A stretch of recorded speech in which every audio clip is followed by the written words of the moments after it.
القاهرة.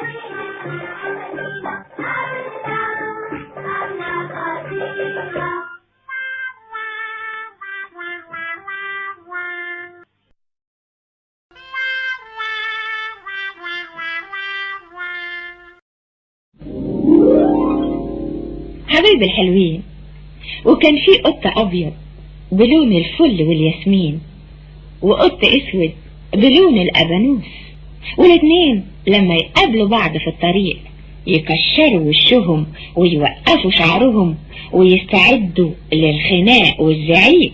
انت جاي هنا ليه؟ وانت عايز مني ايه؟ بتكرهني ليه؟ هو انا خطفت السمكية اللي كنت هتاكلها؟ هو انت تقدر تخطفها؟ ولا يعني شربت كوباية اللبن اللي كنت هتشربها؟ ما تقدرش. امال زعلان ليه؟ ما تزعقش. ما زعقش ليه؟ انت فاكر نفسك ايه؟ انا لوني ابيض بلون الفل والياسمين، وانا لوني اسود بلون الابانوس الجميل. لا، بلون الفحماية. لا، بلون الابانوس الجميل مش الفحماية. ايه الحكاية بقى؟ القط الابيض علشان لونه ابيض يقوم ما يحبش زميله الاسود ليه؟ وهو الجمال بالشكل ولا باللون؟ ابدا مش معقول. ده ربنا خلق اللي لونه ابيض واللي لونه اسمر واللي لونه اسود واللي لونه اصفر، وكلنا لازم نحب خلقة ربنا. ايوه، انا خلقة ربنا وانت خلقة ربنا، وليه ما نحبش بعضنا ونلعب مع بعضنا؟ ابعد عني وما تقربش مني. انا سكتي من هنا، وانا برضو سكتي من هنا. وليه بقى ماشي ورايا؟ اما حكاية. وانت ليه ماشي قدامي؟ اما غريبة.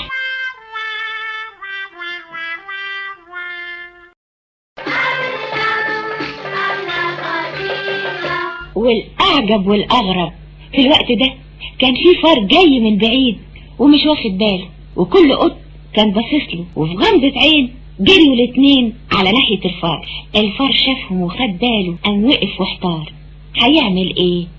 قام نطش الصفيحة اللي قدامه، والصفيحة كانت مليانة جير. القط الاسود سبق زميله ونط نزل في الصفيحة، غطس جوه الجير. كان الفار لف ودار وخرج من الصفيحة ونط على الارض، والقط الابيض شايفه جري وراه، حلق حوش. كان هو طلع يجري على سقف الحوش، وبعد شوية طلع القط الاسود من الصفيحة، صفيحة الجير، نط نزل على الارض وهو قط ابيض. ايه الكلام ده؟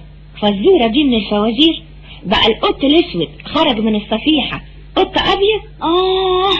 افتكرت لما نطيت على الصفيحة نزلت غطست جوه الجير، والجير لونه ابيض، وعشان كده بقيت قط ابيض. والقط الابيض اللي جري ورا الفار لما رجع من المشوار بس شاف قط تاني ابيض زيه، نونو وقال له مياو مياو، وحبه وكلمه وقال له انت يا ابيض يا حلو ساكن هنا؟ ايوه، من زمان وانا ساكن هنا. ما شفتكش قبل كده. يلا نجري ونلعب. نجري ونلعب؟ ايوه، نجري ونلعب وناكل ونشرب. بس انا خايف. خايف من ايه بقى؟ يمكن بعد شوية تزعل مني وتغير رأيك فيا، وده برضو معقول؟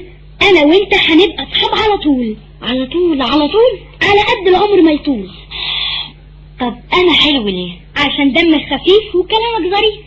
بقى مش علشان انا ابيض زيك؟ ابدا، مش كل ابيض يبقى حلو على رأيك، ومش كل اسود يبقى وحش، مش كده ولا ايه؟ طبعا الحلاوة حلاوة الطبع واللسان، مش الشكل والالوان.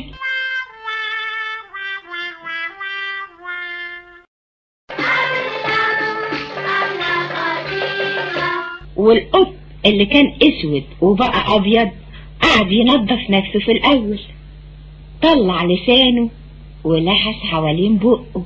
ايه الحكاية؟ حكاية ايه؟ بقك بقى لونه اسود ليه؟ وبعدين لحس كفه، وبكفه مسح وشه، وفضل يلحس بكفه ويمسح وشه وودنه وتحت دقنه.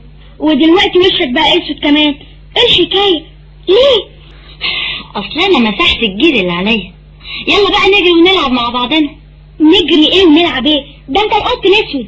مش احنا اتفقنا على ايه؟ مش كل ابيض يبقى حلو، ومش كل اسود يبقى وحش.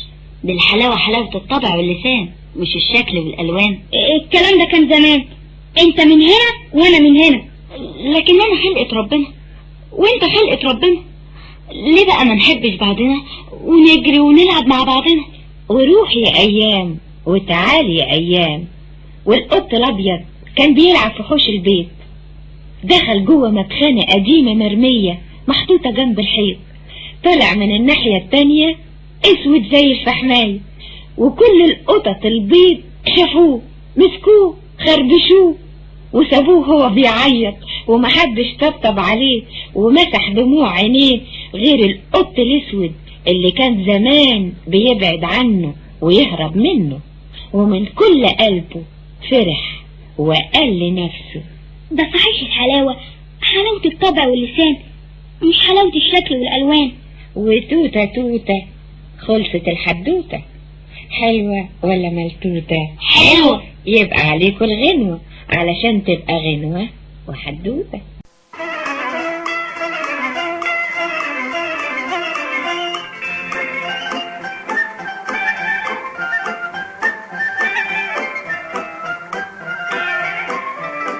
حبايبي الحلوين، بكرة إن شاء الله وفي نفس الميعاد اللي هيجي فينا هيفرح بالغنوة ويتسلى بالحدوتة.